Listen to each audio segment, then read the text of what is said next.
The desperate call the Discovery Dr. Lyra Voss stood in the observation deck of the Zephyrian research vessel. Gentle Dawn, her elongated fingers pressed against the crystal viewing port. Her species, the Zephyrians, were known throughout this sector of the galaxy for their peaceful nature and insatiable curiosity about the universe. Their bodies were tall and graceful, with skin that shimmered like pearl and large, expressive eyes that reflected their emotions through subtle color changes. "What do you make of it, Dr. Voss?" asked Captain Thane, his voice carrying the musical quality that all Zephyrians possessed. His eyes had shifted to a deep amber, indicating concern as he studied the massive object floating in the void before them. The derelict ship was enormous, easily 10 times the size of their research vessel. Its hull was composed of an unknown, dark metal that seemed to absorb light rather than reflect it. Strange geometric patterns covered its surface, creating an optical illusion that made it difficult to focus on for extended periods.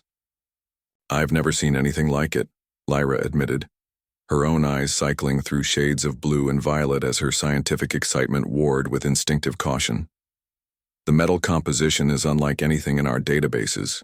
Carbon dating suggests it's been drifting here for at least 100,000 years.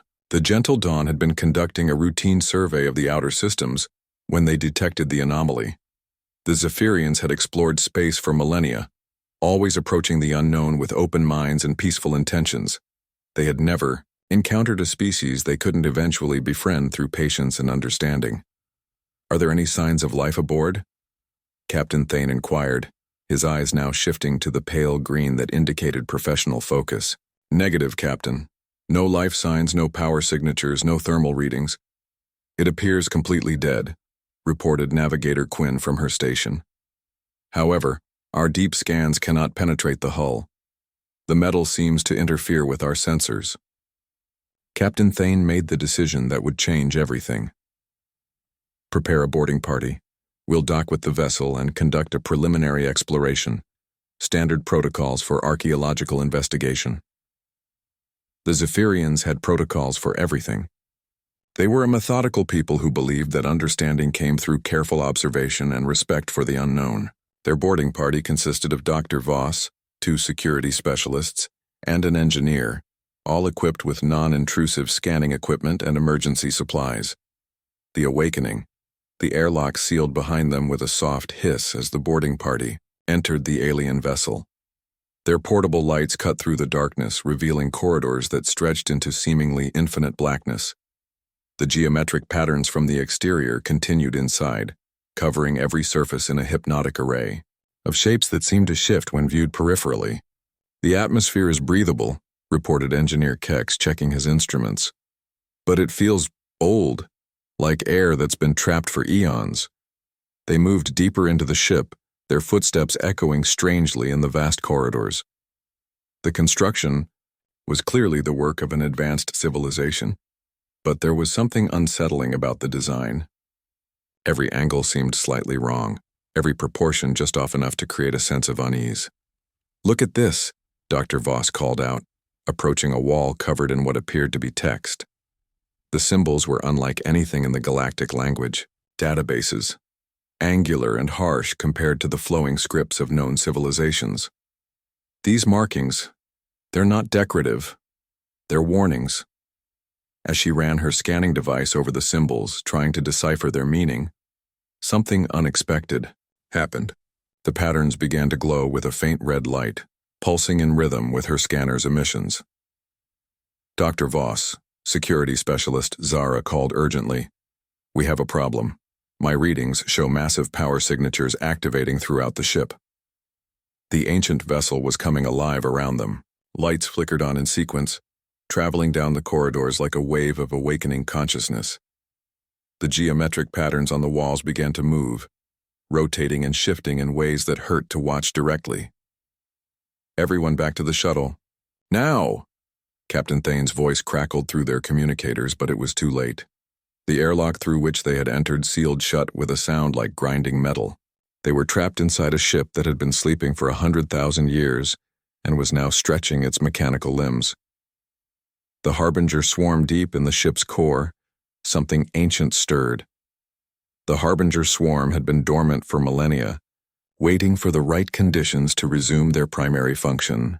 They were not alive in any biological sense, but they possessed a collective intelligence that had once consumed entire star systems. The swarm had been created by a long-dead civilization as the ultimate weapon of war. They were designed to be self-replicating, adaptive, and utterly ruthless in their pursuit of resources.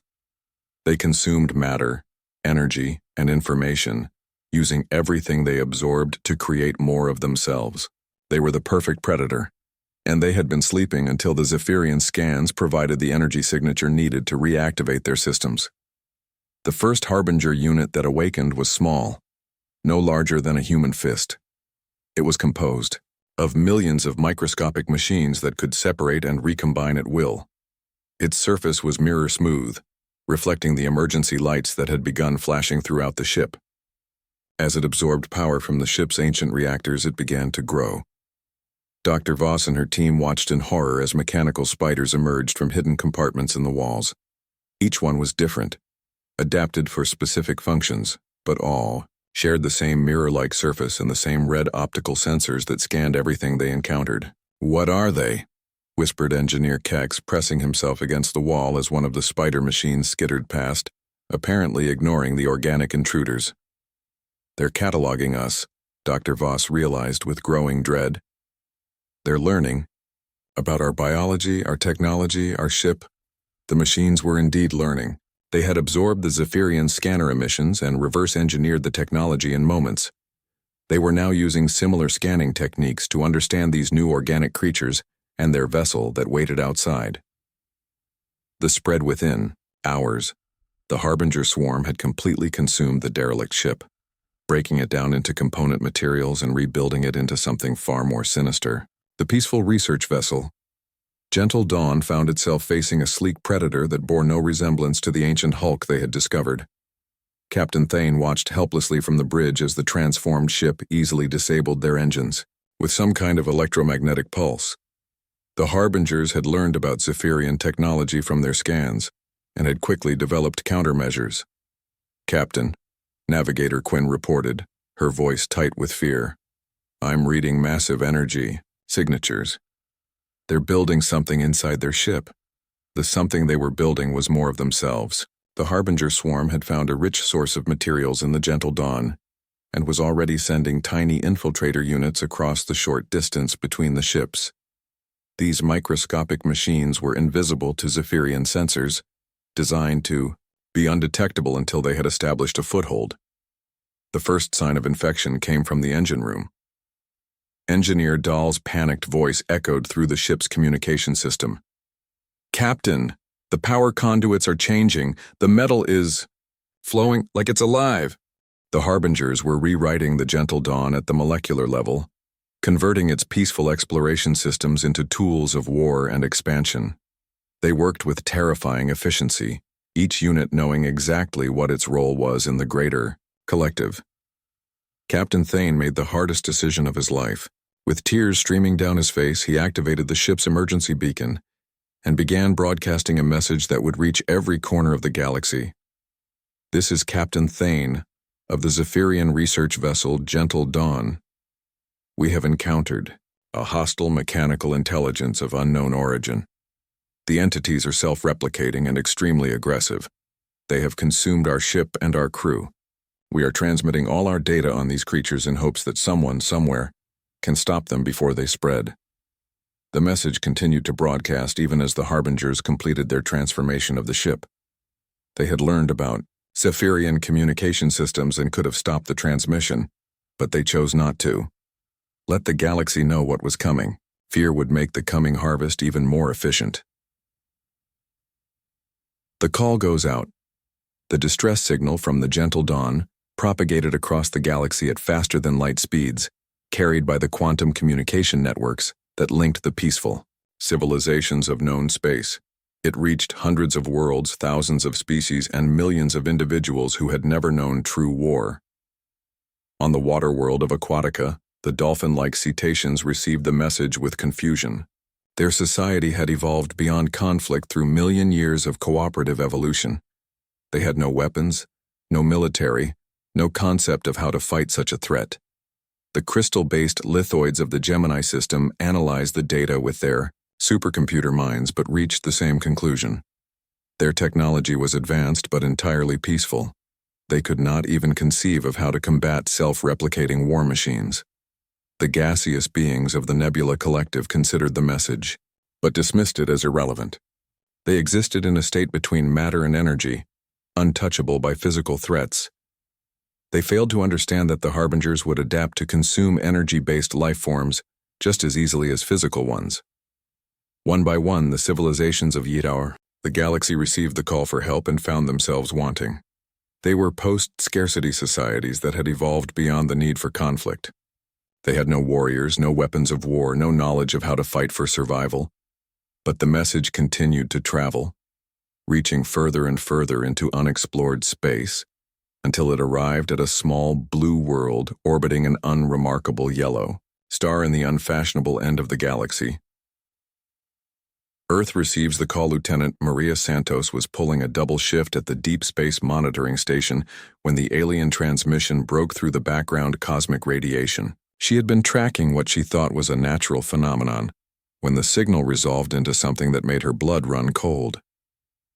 The translation algorithms built into Earth's communication systems were remarkably sophisticated, developed through decades of hoping to one day make contact with alien intelligence. When the Zephyrian message was decoded, it painted a picture of horror that sent shivers down Maria's spine.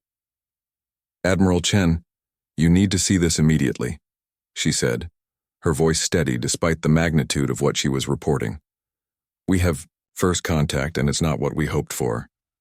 Admiral Sarah Chen was a career military officer who had spent her life preparing for threats that might never come. She was tall, sharp-eyed, and possessed the kind of calm authority that came from years of making life-and-death decisions. When she read the translated message, her expression remained neutral, but Maria noticed her hands clench into fists. "How long ago was this sent?" Chen asked. "Based on the transmission origin point and propagation speed, approximately 4 days ago. The signal is still broadcasting, Admiral. Whatever happened to them, it's still happening." Chen studied the star, charts showing the location of the Zephyrian system. It was far from Earth, but not impossibly so. More importantly, the trajectory analysis showed that if these Harbinger machines continued their expansion, they would inevitably reach Earth's corner of the galaxy. "Get me the Joint Chiefs," Chen ordered, "and prep the Deathworlder fleet for immediate deployment." The Deathworlder fleet was humanity's response to the harsh realities of space. Unlike the peaceful species of the galaxy, humans had evolved on a world that was actively trying to kill them at every moment. Earth's gravity, weather, predators, and diseases had forged a species that was uniquely adapted for warfare and survival. The fleet consisted of 3 ships that represented the pinnacle of human military engineering. The Indomitable was a massive dreadnought built like a flying fortress, capable of engaging entire fleets while protecting its crew from the most extreme conditions. The Relentless was a fast attack cruiser designed to strike hard and fast before disappearing into the dark. The Defiant was a support carrier loaded with fighters and Marines, crewed by volunteers who had trained for the possibility of boarding actions on hostile vessels. The decision to act. The emergency session of the Joint Chiefs lasted less than an hour. The evidence was clear. The threat was real, and the potential consequences of inaction were too terrible to contemplate. Earth's leaders had spent decades preparing for the possibility of hostile first contact, and now that possibility had become reality. "The distance is extreme," General Morrison pointed out, studying the tactical displays. "We're talking about a journey that will take weeks, maybe months. By the time we arrive, these machines could have spread across multiple systems." "Then we better leave now," Admiral Chen replied.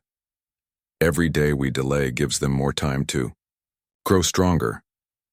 "What about the other alien civilizations?" asked Secretary of Defense Williams. "The message was broadcast across the galaxy. Surely someone closer can respond." "Ma'am, we've been monitoring the alien communication network since we received the first message," Lieutenant Santos reported. "The responses have been disappointing. Most civilizations are acknowledging the threat but admitting they have no military capabilities. A few are attempting to evacuate their populations, but none are mounting any kind of resistance. The room fell silent as the implications sank in. Earth, a backwater world that had only recently developed interstellar travel, might be the only civilization in the galaxy capable of fighting back against this ancient evil. Admiral Chen, the president's voice came through the secure communication link. You have full authorization to deploy the Deathworlder fleet. Rules of engagement are simple. Protect innocent life and eliminate the threat by any means necessary. Departure. The Deathworlder fleet launched from Luna Base with minimal fanfare. The crews were volunteers who had trained for this moment their entire careers. They were soldiers, engineers, pilots, and scientists who understood that they might be going to their deaths, but they went anyway because that's what humans did when faced with impossible odds. Commander Jake Reaper Morrison commanded the Indomitable. He was a veteran of the Mars Rebellion and the Asteroid Belt Wars, a man who had earned his nickname by surviving battles that should have killed him. His ship was crewed by 800 of Earth's finest warriors, each one ready to face the unknown. Captain Elena Vasquez led the Relentless. She was younger than Morrison but had earned her position through a combination of brilliant tactical thinking and absolute fearlessness. Her ship was fast, deadly, and crewed by people who specialized in the impossible. Colonel Sarah Tank Thompson commanded the Defiant. She was a former Marine who had transitioned to the Space Service, bringing with her a ground combat perspective that proved invaluable in boarding operations. Her ship carried 200 fighters and 500 Marines, all trained to fight in the most extreme conditions imaginable. As the fleet engaged their experimental jump drives and disappeared into hyperspace, Earth's leaders could only wait and hope. They had sent their best and brightest to fight an enemy they barely understood, armed with weapons that had never been tested in real combat, on a mission that would take them further from home than any human had ever traveled. The message from the Zephyrians continued to broadcast, growing fainter with each passing hour. Somewhere in the darkness between the stars, the Harbinger swarm was spreading, consuming everything in its path and growing stronger with each world it devoured. But now, for the first time in 100,000 years, the ancient enemy would face something they had never encountered before. Warriors from a death world who had learned to fight not for conquest or glory, but for the simple right to exist in a universe that seemed determined to destroy anything that dared to live. Somyo. Galaxy had called for help, and Earth's children were coming. Warriors from the Death World arrival at Zephyros. The Deathworlder fleet dropped out of hyperspace at the edge of the Zephyros system, and the sight that greeted them was worse than their worst fears. What had once been a beautiful blue-green world was now a mottled brown and gray sphere, its surface scarred by massive industrial complexes that stretched across entire continents. Jesus Christ, whispered Commander Morrison from the bridge of the Indomitable. What the hell did those things do to the planet? The answer became clear as their sensors provided more detailed scans. The Harbinger swarm had been busy in the EU, weeks since the Gentle Dawn's final transmission. They had stripped entire mountain ranges for raw materials, drained oceans to fuel their fusion reactors, and constructed a vast network of factories that were churning out more Harbinger units, by the millions. Admiral, reported the tactical officer, I'm reading over 10,000 individual Harbinger vessels in orbit around the planet. They range from fighter-sized units to capital ships larger than our dreadnought. Admiral Chen studied the tactical display with the cold calculation of a career military officer. The odds were overwhelmingly against them, but that had never stopped humans before. Any word from the Zephyrian survivors? We're picking up faint transmissions from underground bunkers on the northern continent, the communications officer replied. The signals are heavily encrypted and barely detectable. It looks like some of them are still alive. Patch me through to the fleet, Chen ordered. All ships, this is Admiral Chen. I know what you're seeing looks impossible. I know. The odds seem insurmountable. But remember why we're here. Those people down there sent out a call for help because they believed someone would answer. We answered. Now let's show these mechanical bastards what happens when you threaten innocent lives. First contact with the survivors, Captain Vasquez's, Relentless slipped through the outer perimeter of Harbinger ships like a ghost, its stealth systems allowing it to avoid detection while delivering a small reconnaissance team to the planet's surface.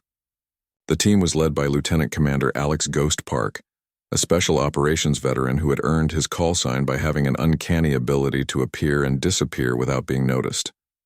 The insertion point was a crater that had once been the Zephyrian capital city of New Harmony. The Harbingers had stripped away every trace of the civilization that had once thrived there, leaving only bare rock and twisted metal. Ghost and his team made their way through the ruins using a combination of stealth technology and good old-fashioned fieldcraft. "Contact," Ghost whispered into his comm unit as they approached a concealed entrance to the underground bunker system. "We have Zephyrian survivors. They're in bad shape, but they're alive." The bunker was a testament to Zephyrian engineering, designed to protect against natural disasters rather than hostile invasion. It had been expanded hastily as the Harbinger threat became clear, and now housed several thousand survivors of a once great civilization. Dr. Lyra Voss was among the survivors, her pearl-like skin now pale with exhaustion, and her eyes dim with grief. She had been one of the few to escape the gentle dawn before it was completely consumed, and she had spent the intervening weeks organizing the evacuation and defense of her people.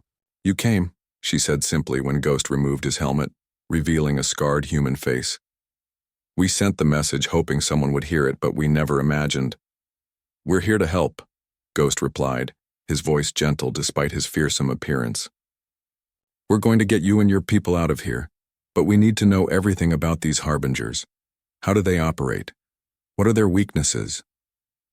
Dr. Voss led them deeper into the bunker, where Zephyrian scientists had been working around the clock to understand their enemy.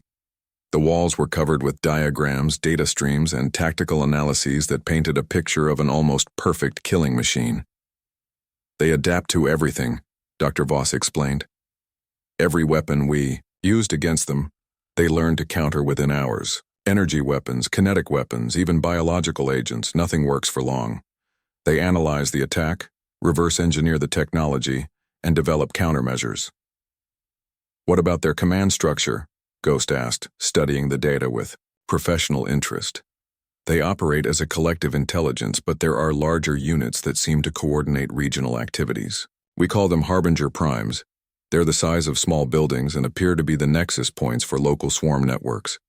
Ghost transmitted this information back to the fleet, where Admiral Chen and her tactical team were planning their assault.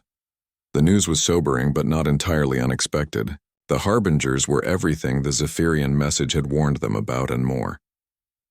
"The human advantage, Admiral," reported Colonel Thompson from the Defiant. "My Marines are getting restless. They want to know when we're going to hit these things." Chen studied the tactical display one more time. The Harbinger fleet was massive, well-coordinated, and had shown the ability to adapt to any conventional attack. But humans had never been conventional fighters.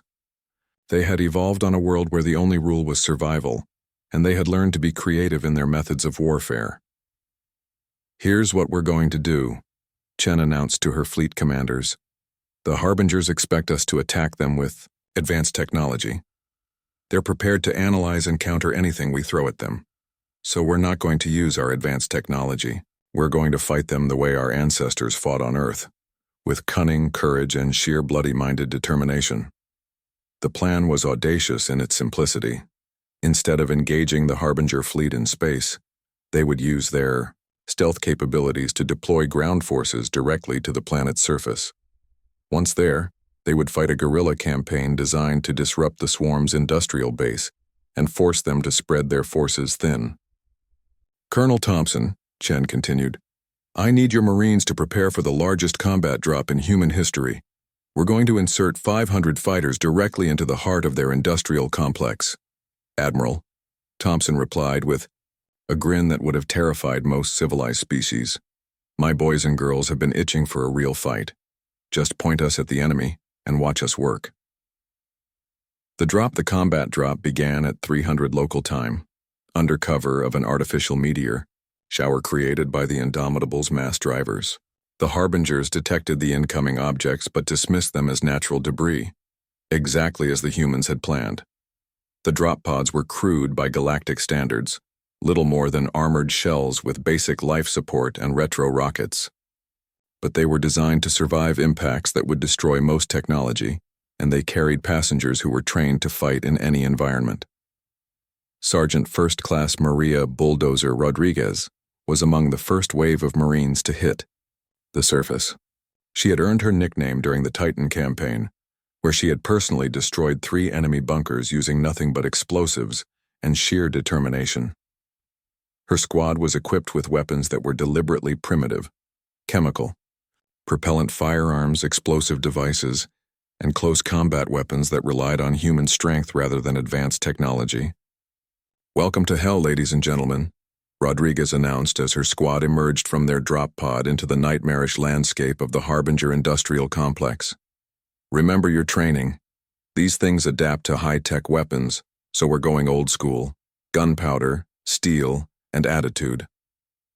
The Harbingers responded to the human assault with their characteristic efficiency, but something was wrong.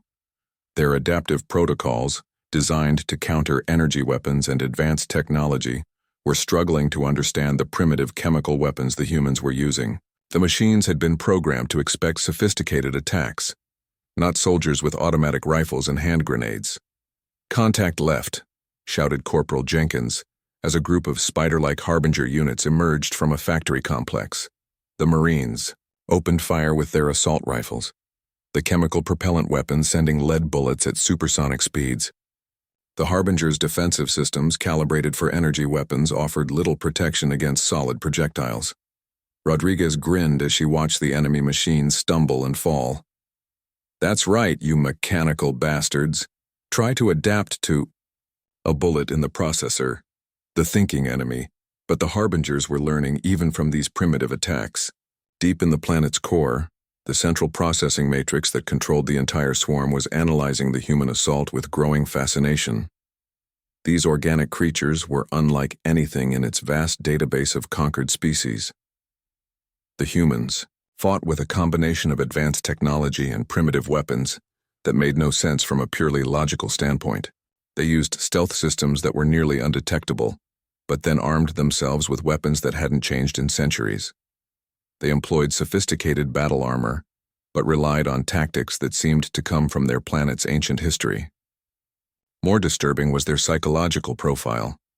Every other species the Harbingers had encountered fought with either cold logic or panicked desperation. The humans fought with something else entirely, a kind of controlled fury that made them incredibly dangerous and unpredictable. The Harbinger prime units began to redeploy, sending massive mechanical forces to counter the human ground assault. But the Marines had anticipated this response and were already moving to secondary positions, using the ruined landscape to their advantage. "Fall back to Rally Point Alpha," Rodriguez ordered her squad as a building-sized Harbinger prime approached their position. "These things want to play hide-and-seek. We'll show them how it's done Earth-style." Space battle. While the Marines fought their guerrilla campaign on the surface, Admiral Chen prepared to engage the Harbinger fleet in space. The enemy had begun moving their ships to support the ground forces, exactly as she had hoped. "All ships, execute pattern Delta," Chen ordered. "Remember, we're not trying to win a conventional space battle. We're trying to create chaos and confusion." The Indomitable charged directly at the center of the Harbinger formation, its massive bulk bristling with weapons. The enemy fleet moved to intercept, expecting a standard capital ship engagement. Instead, Chen ordered her ship to ram the largest Harbinger vessel, using the dreadnought's massive armor and structural integrity to physically destroy the enemy ship. The collision was spectacular, sending debris flying in all directions. The Indomitable emerged from the wreckage badly damaged but still functional, having destroyed 3 Harbinger ships in the process. "Splash 3 bogeys," reported the tactical officer with professional satisfaction. "Hull integrity at 60%, but all primary systems operational." Meanwhile, the Relentless was conducting hit-and-run attacks throughout the enemy formation, appearing from stealth just long enough to deliver devastating strikes before disappearing again. Captain Vasquez had developed a technique of using the planet's gravity well to slingshot her ship around obstacles, making her virtually impossible to target. "This is relentless to Fleet Command," she reported. "I've got 12 confirmed kills, and they still can't figure out where I'm going to appear next." The underground war as the battle raged above. Ghost and his reconnaissance team had linked up with the Zephyrian survivors to coordinate their efforts. Dr. Voss had provided them with detailed maps of the Harbinger underground facilities and identified key targets that could disrupt the enemy's industrial capacity. "The main processing center is here," she explained, pointing to a location deep beneath the planet's surface. "If we can destroy it, the entire swarm network will be disrupted, but it's heavily defended, and the tunnels are filled with automated defenses." Ghost studied the tactical situation with the eye of a professional soldier. The mission was essentially impossible by conventional standards, but humans had never been conventional fighters. "We'll need a distraction," he said finally. "Something big enough to draw their attention away from the processing center." The distraction came in the form of Colonel Thompson's main assault force, which launched a massive attack on the largest Harbinger factory complex on the planet's surface. 500 Marines, equipped with everything from flamethrowers to rocket launchers, hit the facility like a hurricane of destruction. Thompson to Ghost. The colonel's voice crackled over the comm system. "We're making a lot of noise up here. Hope you're ready to move." While the Harbingers rushed to defend their surface facilities, Ghost led a small team through the underground tunnels toward the processing center. The team consisted of 6 humans and 3 Zephyrian volunteers, including Dr. Voss, who insisted on coming along despite her lack of combat training.